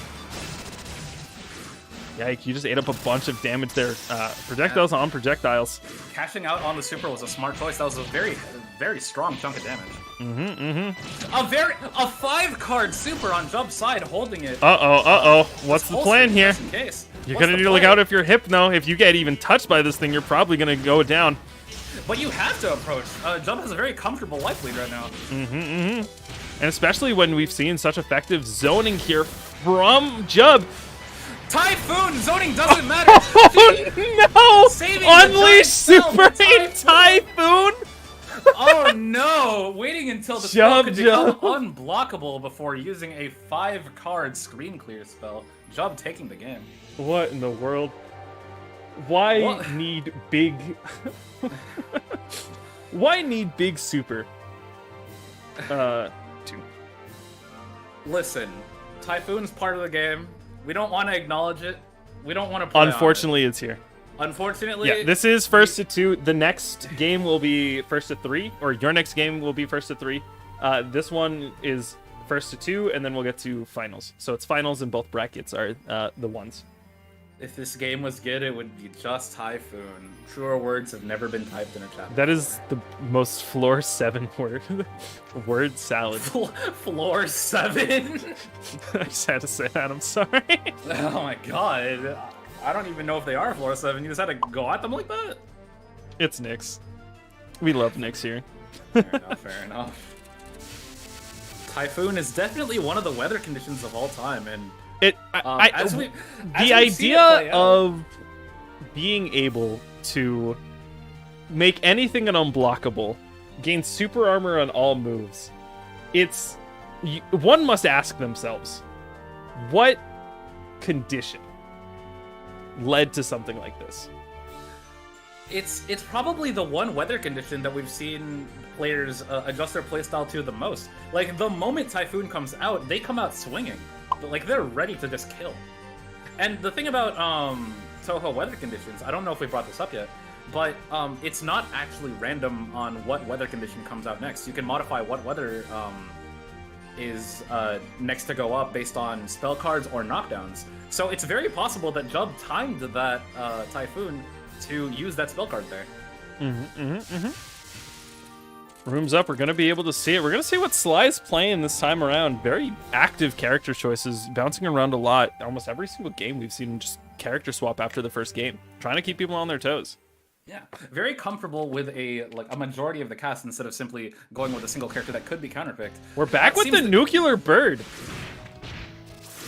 All right. It seems like the matchup today is the nuclear bird versus the Japanese goblin. We're already in calm. A bit of an interesting choice for a weather pattern this early into the game when you both have a decent amount of life. It seems the nuclear bird taking the calm from the Japanese goblin to heal a little bit of health back. Getting hit by the Rugal lasers, sending out the air missiles there. She has a... It's Typhoon. We don't need to care about the life lead. I was just... Hell yeah! Typhoon! Let's go! Both of these players...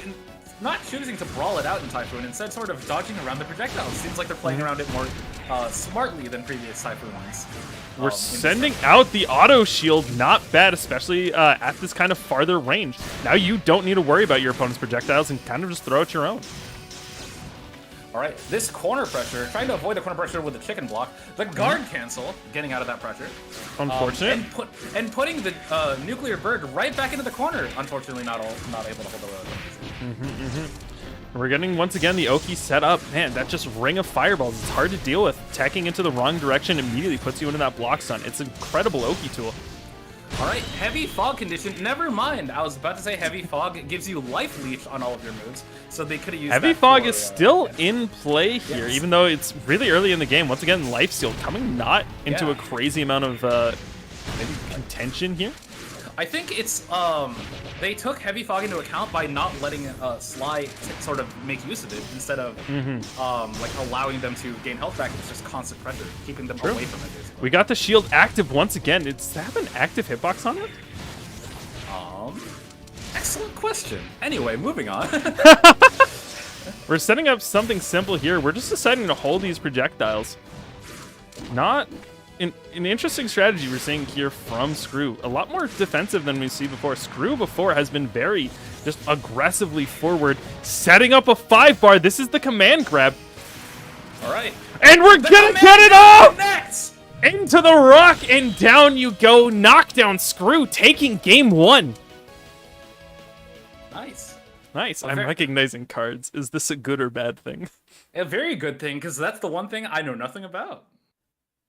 Mm-hmm. Nice. Yeah, a very dominating rushdown game plan from Screw. It seems like they're very comfortable approaching with this grappler character. Using the mini me's, as it were, to approach. True. All right, into game 2. Not bad. We're going back into the rapid this time around. Bit of a different color, deciding to respect our boy Jub here. The character swap into the I can only think of the Evangelion character. Aurora, yeah, I didn't want to mention it. The thing about Aurora is that you might think weather conditions are completely random. Aurora is actually random. It gives you a and we got Typhoon. It was a random weather condition, and we got Typhoon again. It doesn't tell you what the weather condition is, but both players figuring out that it's Typhoon, just choosing to brawl it out mid-screen.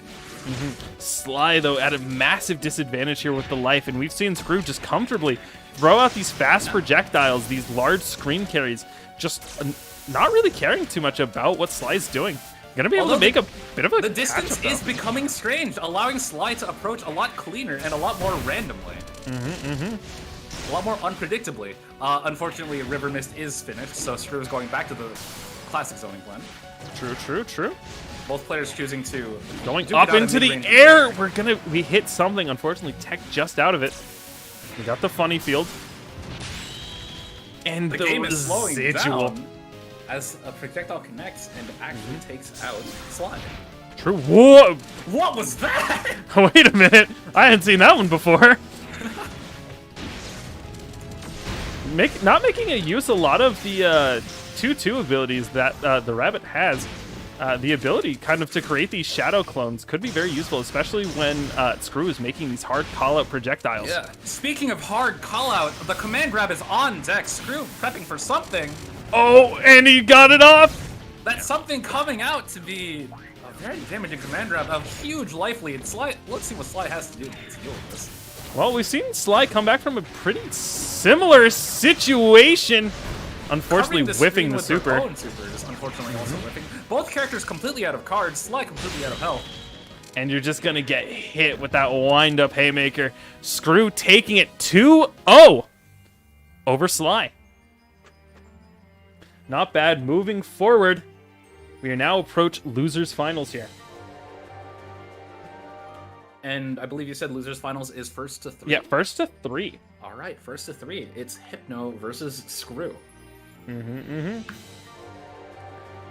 just saw Screw with a very dominating close-range game, very strong at approaching, and very good at capitalizing on what seems to be a meme super. Like, a lot of people in chat seem to treat it as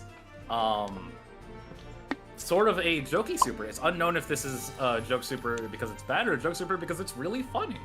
It could be both. I suppose we're just gonna have to find out here. I mean, I guess it's kind of like the command grab from S, right? Where it seems to like only hit standing opponents. Yeah, it seems to have like a bit of a hop to it, right? Like he hops forward as he command grabs. Let's see if Screw's opponent, Hypno Twist, has an answer. Well, Hypno Twist didn't make it this far without being able to kind of know what's going on here. I suspect Hypno Twist is gonna probably a bit more knowledgeable. Gonna get knowledge checked a little bit less here by Suika. I believe the matchup for this losers finals is going to be Japanese Goblin versus Virgil, right? Yes, that is correct. We are gonna get Virgil versus the Goblin. All right. Something. I just think it would be really funny to see Virgil with like World of Warcraft goblins or something. Like, and he's just like, show me your motivation. All right, we are in the nuclear reactor field. That's the only thing I know it as. And oh no, we're already getting some damage immediately right off the bat here from Hypno. both of these characters very comfortable brawling at close range, but Hypno even more comfortable, it seems like, choosing to rush down with these strong Virgil normals. And we're able to just run through those fireballs with how fast this character is. Yeah, using these projectile invuln zap is a very strong approach. Just simply saying, I see your projectiles, however, I just choose to ignore them. There is no And that's zoning one in of the this game. strengths of this character. It really just, they don't have to reset their dash, meaning they're not going to have to chicken block. If you're purely relying off of just dashing off of projectiles, they're able to just ignore that and just run at you. Hypno does now have a life lead with this approaching game plan, but it seems like this life lead isn't very large. They're gonna have to make something more definitive come out soon. Screw, looks like they're faltering a little bit, wanting to go back to zoning, maybe to try to build up some dominance, but Hypno is just not letting them go down. Yeah, catching them out of the air with this the slashing projectile. This is a strong close range character, but he's definitely not helpless at long range. This character able to capitalize, especially when you're throwing out sort of these big charge up projectiles, like you see like these fairies that they're throwing out, or those kind of like large the white balls that they're throwing out. When you're charging up stuff like that, you're kind of just leaving yourself open to these fast projectiles that Hypno has available. Yeah. Oh, we are getting another command grab! The command grab. And that just cleans up the life lead. We're watching Potemkin at work here. We're just backdashing. We don't need Screw those. and Hypno low on cards though, so unknown if they can make a big play come out now. All right, Hypno becoming more comfortable with the zoning aspect of their game plan. True. Throwing out the projectiles, making themselves safe as we throw out these pokes. Running back in. You're locked down in corner. Yeah. You're gonna need to make something happen here. We got a 3-card super in the works right now. We're not. It looks like it's the anti-air one, if I'm not mistaken. That could be what Hypno needs to reverse this life lead. Unfortunately, it doesn't pay out, and they're just simply KO'd by the mini-me's. True. Trying to look like they were just trying to cut down on the projectiles before they even got to them. We get the last arc super. Yeah. Not bad. Oh, and a guard break. Cash out. Got some decent stuff locked down in the corner here. Dashing through the fairies. A very strong approach again. Simply choosing to ignore this zoning. This character just running straight through whatever you throw at her. See that little V-hop that they're doing, going into the air immediately just to land again. It's very good movement here on the side of Hypno. Oh, screw! Walking Aurora, Hypno into the corner as random Aurora ends event. immediately. Aurora ending immediately. Unsure what caused it to shorten. A lot of these weather conditions actually have some sort of event that can cause it to shorten. It seems that they immediately activated whatever it was to Aurora. We got Hail started, so these projectiles are going to do a decent amount of damage in Guard Crush. Screw just locking Hypno down with this like flurry of projectiles. Just And constantly after the chucking wrong shit. block, Screw taking 1-0 over Hypno. Nice, a very close game. Very back and forth. By the time we're getting to this point, we're getting to these people who are just knowing what they're doing and know how to check each other. Yeah, they're well aware of the RPS present in this game, and they're choosing to just ignore parts of it. Yeah, you know, because why not? Sometimes we're just ignoring. Sometimes the best thing to do against a mix-up is to ignore the mix-up and say, fuck it, wheat ball, you know? Their setup's fake, their Oki's not real. Just press the button. Listen, if I wake up DP, I don't have to block high or low. So true. Now it's on my opponent. And back in here, we got a bit of a stage switch, however. Setting out that charged poke, that long normal. And we're just running through with the... That run in standing low, call her Kaikis. He's going in for the close range pressure. That's what I mean. I was about to... I was making something similar. If you see the kick off of Hypno's character, they're doing the Kai 6K where they just swing their leg around. Yeah. Something Virgil, something light-haired individual with sword. Light-haired individual with thin sword whose rival is a guy with big sword. Otherwise known as Jin Kisaragi. So true. Also known as, I'm trying to remember one from the fucking, that one VTuber. Who is literally named Oh, Virgil. literally named Virgil with an I. Yeah. Alright, running in. Screw, playing a very different game here. Now realizing that they have to respect these long-range options from Hypno. Yeah, and it seems like their adjustment is working out. They took the first round, and now they're playing a much more active neutral. Getting locked down in corner here. Trying to check Hypno's approach, just simply running in whenever she wants. Yeah.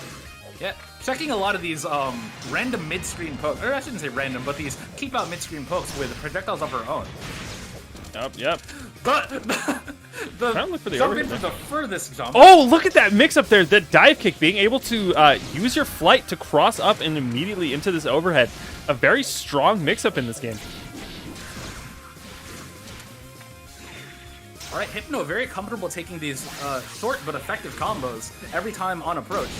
Her kick phases through. It seems like so dash Japanese attacks, I Goblin believe, still have projectile immunity. So you see that kind of like dash attack they do where they just run in and just get the kick off you. Oh, yeah. It's one of those attacks that has the built-in dash that we were discussing earlier. We're just backing up. We just do not want to approach here. Yeah, Screw trying to figure out a way to maybe correct this life lead. Oh, and we're sending my it! God! We're getting judgment cut! We're just waiting for them to make a mistake, and we're capitalizing off it, taking it 1-1 so far, going into game 3 here. An incredibly expensive finisher, though, because now Hypno has no cards to rely on. That took all 5 of her cards. And now she's stuck in the corner against Screw and her very strong projectile lockdown. The lockdown's not keeping her down. Hypno with the, again, the short combos, very reliable, very simple. We got an EX move here on deck. We got one of those 1 cards. Looks like it's just going to be one of those big slashes. Look at that low that they're just throwing out that is just catching Hypno whenever they're doing something. Going into an air combo. Unable to get the Oki started with that orb. All right, River Mist coming into play, maybe messing with these players' spacings and their approach. Uh-oh, we got a command grab. We got a command grab on deck. You got to look out for it. Right, Screw threatening the 5-card command grab on her deck. Let's see if she makes And there it is! We're comboing into it! Not quite death, but we're going to be able to get Life Steal here. If Hypno is able to get some offense started, we might be able to see them get the life lead back. Yeah, Heavy Fog in play. Hypno has a chance for a very strong, just heal back up and maybe secure a life lead. Unfortunately, not really able to capitalize, simply zoned out. Unsure how to approach, it seems. Unsure how to deal with the fairies. We're beating out that charge. We're getting in it. Our pressure started. A little bit of health back. All right. Just a little bit back, and we got the pressure started. Sun Shower's about to begin, and we see Screw staying in the... Oh, never mind. We're changing it up. Both characters stocked up on a lot of cards. They're probably able to play something big here. Tempest. Aerial combat is more effective. That means air frame data is better. Oh, we're getting Guard Crush there. Blocking it again, sending out the big orb. The cover Noe coming into play. Big orbs and the knockdown. Unfortunately, Screw advancing onward, beating out Hypno Twist, coming all the way back from losers just to face Jub Jub once more. This is a replay of, I believe, their third game against each other. Or no, it was a replay of winners finals. Yeah. Oh wait, no, it's first to three. Never mind. Hold up. They got one more. They got one more. They got one more. They got one more. They got one more in them. I got one more in. Why are you standing up? Woshige no? Woshige no. Standing up for? Hold up. My bad. Hold up. Ogawa thinks it's over. Oh, Hold up. Wait. We seem to be having technical difficulties. Maybe both players also thought it was over. They did. They were saying GG's to each other in the chat. I had to remind them. It's not GG's yet. It seems that everyone is Woshige today. They just left the match shake hands after game 1. Dog, if my opponent game 1 just says like we don't have to play out the other 2 matches if you don't want to, man, I would lose it. I don't know what's worse, like saying, oh, we don't need to play out these games, or saying GG's because you genuinely thought it was over. Yeah. And we're going into the next game. Hypno immediately closing the distance, right in Screw's grill, just pressing these kick buttons. True. And we're going to be able to make an air combo. And we got an EX move on deck. Hypno not playing around anymore. This is their lifeline. Screw wins one more game, taking it all the way through. However, Heavy Fog in play. Screw has a chance to make this life lead back. Like, this life lead back. Unfortunately, Hypno is just locking them down, not wanting them to get a single opportunity to heal back. Yeah, locking them down and topping themselves up back at full health is Hypno. All right, the very these both characters very aerial based now. They're trying to maneuver around each other's grounded buttons. It seems they both tried to adapt to how grounded they were playing before. Unfortunately, we're getting a counter hit. They're not able to make the Oki count, reverse teching out. Alright, it seems Monsoon coming into play. Alright, we're going to be able to see some more air combos going on here, hopefully. And we've seen Hypno be able to, you know, capitalize off those before. Pretty quick tech time. Yeah. Alright, holding seems these that blocks. Screw is stocking up on a big spell here. Is that what I think it is? Oh, we're whiffing the command grab into death! Hypno taking the first game here. Screw with a really big 5-card gamble entering the second round with no cards at all. They're setting up a pretty big area. Screw now going to have to play a little bit more defensively. Hypno has the card advantage. They're going to be able to make a lot more happen immediately. And when you're already knocked down in corner. Hypno using this this corner pressure and making great use of heavy fog to simply There's top the themselves judgment up and cut. combo into judgment cut. Okay, Don't have a lot of life if you're Screw. You're going to need something to happen, and with how much time is left on Heavy Fog, there's still a chance. They got a decent chunk back from even just that little hit. This is a very sizable life lead, but Screw has the card advantage. They could probably like make something big. They got a smaller version of the command grab. They have the big projectile card. Deciding not to want to use it. It seems they're stocking up on the command grab, highlighting the command grab, maybe waiting for the other 5 cards to come into play before maybe making their approach. I think, if I know Screw, I know they want to go for the command grab again, which means I'm fairly certain that that's what they're threatening. Well, they're running out of time for this command grab because their life bar is They are almost dead, and we have these big Hakumen super, the big sword one. And Hypno seemingly very comfortable letting Screw sort of play into this weird game plan, maybe waiting this command grab out so that they can counterplay it. Before we get command grab, it's not going to kill, I don't believe. Oh, never mind, it did! My channel points! They're gone. I lost my channel points that one.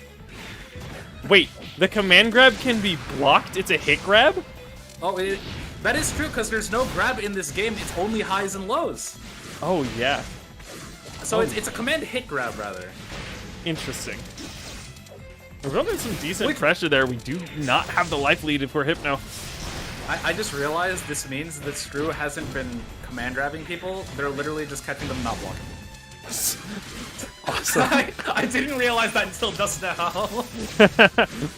Speaking of not blocking, Screw unable to approach Hypno's sort of zoning pattern here. Unfortunately, look at that stun dipper. That degenerate-ass stun dipper. I didn't want to call it stun dipper, but it is indeed a sliding low. We got a 4-card super here if we're Hypno. Maybe it will something work. Yeah. We're spending it. Gonna get it blocked, but look at that chip damage. Another 4-card super. Here comes the Kokonoe, using the balls to sort of cover her approach and start her pressure. Oh no, those balls just float into more. You just have to hold all of it, and Screw taking it 3-0. Yeah, Screw very. As soon as they chose not to use the command grab, they went into the cluster charge, is what that seemed to be. Using the split bombs to her advantage for this constant, unrelenting projectile pressure. Yeah. All right, final match. We're going into the finals. Screw versus Jub here. Repeat of what happened previously in winners final side. This time we are getting grand finals here. Screw is going to need to win 6 sets. They're going to be able to take Jub on. We have a report from chat here. Bro screamed as he hit it. He's going feral in the VC. He going feral in the VC. Oh, good lord. The pop-off report. Pop-off reported? Undistinguished behavior? For shame. Screw. Hi, Jub. Hi. Hello, Jub. Hello, Jub. We got the Jub sweep in the chat. Oh, Screw wants to choose the song. That scares me that he's specifically asking for it. Oh, all right. Match is ready to go. How to get a bit of a sippy of water. I'm being pinged in my Discord telling me that I should make all of my commentary wrong on purpose. Just to piss him off. I don't know if I should do that. I guess on that note, I hope everything we've been saying has been correct so far. If anyone in chat would like to sort of fact check us, feel free. If anyone wants to just make fun of us and just tell us to fuck off because we got it wrong, like I completely understand, but like we get it. We're not we're not exactly the most knowledgeable players. Speaking of the most knowledgeable players, both players going directly into a full screen Typhoon. Already, now we're just throwing stuff out here, just trying to get in. Slugfest. Jub making more use of it than Hypno or than Screw is. Jub trying to sort of avoid the other players' Typhoon scramble as they throw out their own bullets. Main Cards Vapor. become invisible. Both characters unsure of what kind of play they can make. Simply going back to the old reliable, just simple. Simple game RPS. Who needs supers? Those are cheating anyways. All right, we're looking dangerous here. If you're screwed, now you're in corner. You got having to pressure hold this like mix, taking a little bit of chip damage for their troubles, and there's not the ground blocking laser. The ground laser. Moving on to round 2 here. Jub starting off with a pretty dominant lead. This one was a much closer this time than we saw before. Maybe does have Screws 5 cards finally in warmed stock, up. however. Yeah. Ooh. River Mist distance is becoming strange, seeming to pull both players out of the way of each other, making It look play full screen. like something that's probably going to support Screw here, especially if it allows for his approach to be better. Both characters have a lot of cards stocked, a lot of ammo stocked, and a lot of health. Like, this could be a very explosive round in the oncoming seconds. We're just gonna have to see what exactly they got going on. Once again, Screw just does not have the dash that someone like Hypno had, where they can just run in on these active projectiles. Yeah, but they are making use of the dash they do have, dashing past a lot of Dub's projectiles. Unfortunately, Dub just constantly spending ammo. Their ammo gauge was actually very close to emptying out there. Yeah. But it seems they're making great use of it because this zoning pattern, Screw's having a hard time with it. Like, taking out lots of Screw's health. Okay, in the bottom left corner of your screen, you can see it, I can see it. Here it comes. Yep. Will they have a terrified. chance? Here comes the command grab. Unfortunate, no! Unable to go for the command grab. Unable Jub to taking recover it in with time. Jub Game taking 1 it going to with Jub. Islanders. Hey, sometimes you just need to let him know, you know? I could see the gears turning in their head. I could see the plan being formulated in real time. Unfortunately, just unable to execute. Unable. All right, we're already unable to execute, just we're already full immediately screen. in the match. We are full screen eye lasers, making this look like a Skullgirls match. Oh, good lord. All right, Heavy kind of like a both- vampire. Jub maybe going to be able to get back up to full health here with how much pressure they have on Screw right now. Oh, Screw! Not taking it on the ground, just going and. Why is it Typhoon? Oh, it's not Typhoon. Okay. I thought it transferred to Typhoon in the middle of Heavy Fog. No, Screw was just making use of the end of Heavy Fog there. Typhoon's about to turn on, though. And it looks like it's going to be a long one, too. 70 seconds. Oh, Typhoon no. coming into play. Jub cashing out on a big super in the middle of the Typhoon. And Screw is We're just holding their throwing the ball. They're just Nothing you shooting can each do other. about They're it. just blasting each other constantly with a gun. Here comes the Kokonoe big balls. cluster bombs. Jump just getting out of the way of the cluster bombs, simply ignoring them from the other side of the screen. When you're not locked down in corner, I mean, what else are you supposed to do about that sort of idea, right? Like, when you can just kind of run away, the only real thing to do is approach or just kind of take the pressure. Jub taking game 1 here. Or round 1, I should say. Jub also with a very strong resource lead, having all 5 cards stocked, Screw with 0. Let's see how it affects their game plan. Jub cashing out on multiple cards at once. True. Looks like they're very conservative with their cards, deciding just to use them on these EX moves rather than these big supers. Here comes Aurora. We have no idea what weather condition is on right now. And it seems like both players don't want to let this randomized weather condition affect their playstyle. We're simply going back to a full screen projectile neutral. Gonna sit down. Uh-oh, we're getting into calm right now. Jub has the spotlight. We're not looking good. If they're able to keep this pressure up and not let Screw get a hit in, they're going to gain this life lead back. Yeah, very dominating neutral. Screw stealing the spotlight back. Maybe they're going to be able to heal a good chunk of this life lead back. Unfortunately, spotlight stolen right back to Job. As it happens. I'm getting Dust Storm. Oh, wait, if I remember Dust Storm. Oh, never mind. You tried. You're not dead? She didn't die to chip. You do take chip damage in this game, but you cannot die to it. Left on a pixel, and Job capitalizes by, I think that was an overhead. I believe so as Taking out well. that final pixel. Yeah, all right. You do take chip damage in this game, and as you can see, it was a lot of damage, but you cannot die to chip. Gotcha. Yeah. Left on 1 HP. We're sliding in here. Stun Dipper not quite as effective as it is in other games. When most of the game is played with projectiles at the top of the screen, you'd assume that a full screen low is just not as good as checking people's toes. You know? Not as crazy, you know. Sometimes. Oh, we just got hit with that immediately.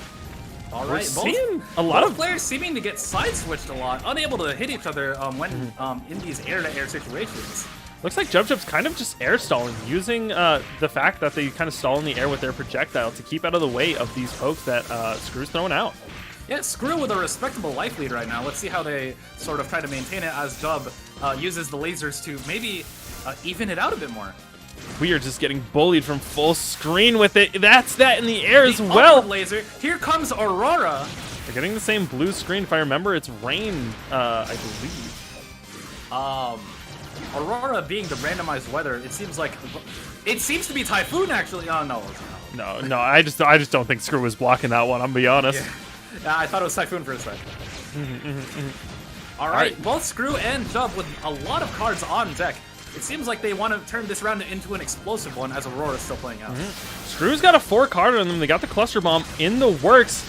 Jub as well, also having a 4-card on deck. Both characters stocking up very high-level spells. They could be going for something huge here.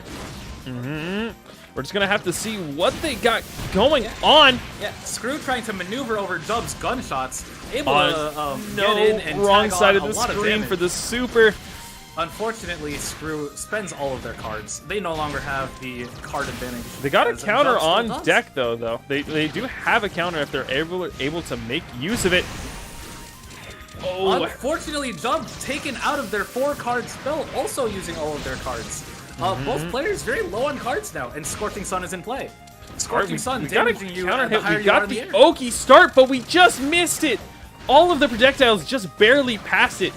Unlucky. I see the Typhoon stocked up at the top. Let's see if both players are willing to slug it out. Looks like there are. We are just throwing stuff. Jub able to taking a game off of Jub. Screw sweep. We're back in it. If they don't win this next round, it is the end of the line from Jub with the 2-0 over them. Making strong use of this Typhoon while it's still active. Jub and Screw trying to get something going here. Looks like they are Jub a little more patient, not necessarily wanting to slug it out against Screw as much as they were before. Burning a lot of spell cards, though. They were trying to go for something explosive, and it didn't really pay out as well as I assumed it might. We got the pressure extender card on deck. We're looking here with Jub. See if they want to make something work. Unfortunately, we're not able to see those cards because Mountain Vapor is in play. We have no idea what cards these players have. Let's see if they can capitalize on what cards they probably think they have. True. All right, we're back into it. Next up with the Sun Shower. Next up, now we're going to want to stay grounded, it looks like. Jub. Maybe a little added disadvantage there. Yeah, Screw has the command grab on deck. Sun Shower in play. Please don't wrong block. You'll be guard crushed. Speaking of blocking, and please don't get hit by this, here comes Screw with the command hit grab. Stocked up, ready to play. Let's see how Screw's favorite wants to answer. We're going to see if they're going to be able to do it up. It looks like Jub's respecting the pressure because they know the command grab is right there. Knowing Screw, they have been able to combo into it earlier. Maybe they're very afraid of this this threat here. True. But at the same time, Jub's also threatening their own card at the other end. They have a 4-card spell. They got that anti-air, the Skyward Beam that they threatening before. Screw, if they're smart, is going to want to stay underneath. Run! The command dashing grab! through for the command grab. Not done with the bracket yet. Screw taking a game. Screw sweep is on the menu. That was a really strong approach from Screw, just dashing right past Jub's zoning pattern into the command grab. That was really clean. I'm honestly super impressed. Got him with the funny. We're immediately back in here with game 4. A little bit of back and forth. A little bit of pressure started with Screw. Both characters seeming to choose to brawl it out in mid-range here. Getting the knockdown. There's the Oki Orb. Unfortunately, you teched right into it. That's why that projectile's so strong. All right, what an air-to-air, securing a knockdown on Jub. Seems like Jub's not going to take that long lying down and going back into air. We got a Typhoon active. Time to see him. Time to see it. How they play around Typhoon. It seems both players want to avoid this Typhoon, actually. They don't want to deal with any of this free damage. I think Jub just recognizing that Suika has the ability to just put out more damage. Suika being a very high damage character, it seems like Jub is just like losing the damage differential on Typhoon activation. All right, we got hit by the ball. Screw Sweep might be real here. Yeah, Screw putting up a really strong fight after the losing the first 2 games. It seems like a comeback's very possible here. Gonna see what they're gonna be able to do here, throwing out the projectiles. Jub with 5 cards stocked. They have the resource lead on Screw's 2 cards. Let's see if they can make something big come out. Looks like they're hovering over there on the pressure reset, the giant wall that they typically end their block strings with. Looks like they're hoping to maybe do something with that going on, but they're just kind of getting bullied in this mid-range. Yeah, Screw evening out the life lead. Both characters at a roughly similar health bar status. Especially now after getting the double ball in there. Sun Shower, do not get guard broken here. You will get smoked. Both players seemingly unwilling to play the close range game, instead choosing to wait out the Sun Shower. We got the 4-card super on deck. We got the anti-air beam. Here comes the Monsoon. Let's see if either player capitalizes on this. Screw with the respectable wall bounce combo. We got the 5-card super on board. Don't know if it's a reversal, but it's the full screen. This is the full screen Eno super. Tempest, all air frame data is improved. Let's see if either player wants to take advantage of it. It seems that Screw wants to take advantage of being in the air, while Jub is playing a little more grounded. Oh, we're just spending it. We didn't block. What did they catch? What was Screw doing? What was Blood waffling about? All right, speaking of big damage 5-card supers, you can see it in Screw's. You don't even need to know what it is in Mountain Vapor. You might not be able to actually see it, but Screw does have the command grab on deck, stocked up, ready to go. Worst part is you don't even know how much. It looks like we're hovering around on that counter. The only card we got. Meanwhile, we got the smaller ball available to us. Deciding to spend it on Oki. Making use of the small Kokonoe. Aurora, no idea what's going on. Let's see if either of these players can figure it out. Well, it's not Typhoon, which is good to know. Yes. It seems... Uh-oh, there's the command grab. We got it on deck. On deck. Maybe hoping to even out this life lead that Jub has secured with a possible command hit grab. And Drizzle is in place, so the spell cards do more damage. This could be huge. This could be the end of the game if Screw is able to get it off. Unfortunately... Oh, because it's a reversal! Screw taking it 2-2 to Jub so far. Not going down without a fight, evening up the score. With another really strong command hit grab. Screw with these hit grabs has been very consistent in landing these. I think only 2 have been blocked so far. Command hit grab is a reversal in chat. It is true, it is a reversal. All right, as we go into this 5th game of the first set. Game 5, we might get a bracket reset from Screw. Yeah. Getting bullied with that far ball, getting countered in the air-to-air. We're able to get some normal started here with Jub. Sun Shower in play. Let's see how this affects their play styles. It seems that Jub, it seems that both players actually are much more zoning reliant than before. They're much more comfortable in this mid-range, not really choosing to go in even when Sun Shower's active. Screw figuring out a lot more about Jub's play style, just observing how punishing their projectiles can be, especially their finger bullets, and using the fast ball to counter those, taking a pretty quick round 1. Yeah, with a very strong anti-air too. It seems that Screw's air control is also getting stronger. All right, Monsoon in play. Let's see how it affects their combos, if they get any combos from this. I'm not sure if ground bounce is even active here, because there was no ground bounce there. What the hell? No, never mind. Yeah, well, fuck that. Okay. We don't use those spell cards. We don't pay attention to that. Job securing a pretty solid, respectable life lead here. Let's see if they can maintain it. Keeping Screw out with a full screen launch. Scorching Sun in play. Screw choosing to ignore Scorching Sun, going into the air to dodge Jub's projectiles. And you see Jub not wanting to necessarily use too many grounded options. Instead, doing a lot more of that grounded zoning we've seen before. The finger guns to that ground laser, forcing Screw into the air. Both players 5-card stocked, ready to make a big play. Speaking of big play, Mountain Vapor covering up both cards. But last we saw, Screw has a command grab. Jub has the full screen Eno Super. And that is going to be 1-1 so far. We're holding on to the cards. We got a 5-card lead here on Jub from Screw. If they're going to be able to pull into their command grab or something else, it might be very dangerous. This is the last round of the set, so this round determines whether Jub takes the entire tournament or Screw goes for a bracket reset. So we got the big Oki orb. We got the Kokonoe Oki orb on board. Yeah. It seems that Screw, in the scramble of the last few weather patterns, has lost the command grab orb, or a command grab card. So maybe they're going to go for an alternative plan here. Maybe they're just wanting to spend these lower tier cards, right? Wanting to be able to spend these spells to just kind of reshuffle their deck a little bit. Maybe cycle for another command grab. Meanwhile, on Jub's side, he's stocking up his own cards. About to get his 4th card soon. Heavy Fog, Life Leech coming into play. Jub taking full use of it. Oh, and we are just trying to extend our combos there. Yeah, Jub has healed himself back a very healthy chunk. Screw, under a very, drastic life deficit now. We're able to get past the cluster bombs. Jub looking like this might be their win condition here. You're at full screen. If you're Screw, you're going to want to get in. Jub does have the life lead and the card lead here. Screw is going to have to make a big play for this comeback. Dashing past the laser, unfortunately clipped by the end of it.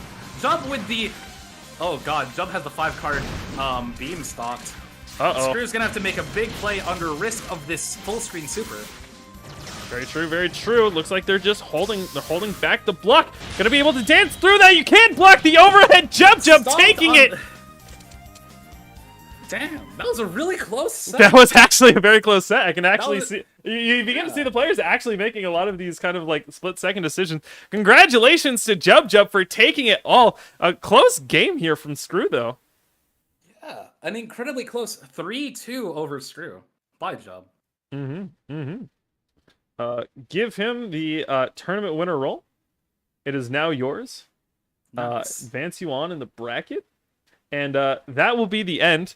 Thank you all for sticking around and witnessing Hisoutensoku 12.3 top 8 because there were 8 competitors. I hope you all enjoyed your time here. Shout out to the stream overlay created by Slice Pence. Love you, buddy. Smooches. Yeah, thank you all for playing. If you're interested in competing in Witch Wars, I hold monthly polls where we vote on 4 games that we will compete in throughout the month. If you want to see some niche fighting game, you can try to get some people together. Or if you just want to compete in the typical games we play, like Grand Blue or like Blaze Blue or Strive, you can head on over. Discord's in the description. And I hope you all have a pretty good time. I'm going to call it there. Once again, thank you all for watching.